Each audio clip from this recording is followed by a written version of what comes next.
श्रीकृष्णपरब्रह्मणे नमः। श्रीमद्भगवद्गीता अथ षोडशोऽध्यायः। दैवासुरसम्पद्विभागयोगः। श्रीभगवानुवाच अभयं सत्त्वसंशुद्धिः ज्ञानयोगव्यवस्थितिः दानं दमश्च यज्ञश्च स्वाध्यायस्तपार्जवम्। हरिः ఓం. ఇవి 3 శ్లోకాలు ఉన్నాయి కనుక మనం రోజు ఒక శ్లోకం చెప్పుకొని మళ్ళా తాత్పర్యం చెప్పుకుందాం. జై శ్రీకృష్ణ పరమాత్మకి జై.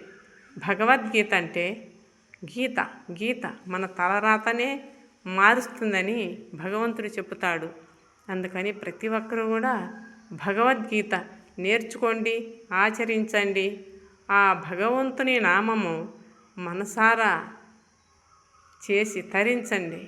ఆ భగవంతుని నామము మనసులో ఎప్పుడు నానుతూ ఉండాలి. ఇతర చింతలు మాని ఆ భగవంతుని శరణాగతి కోరినంతనే ఆ భగవంతుని మనకు ఆయన కృప విరజిల్లుతూ ఉంటాడు. జై శ్రీకృష్ణ పరమాత్మకి జై.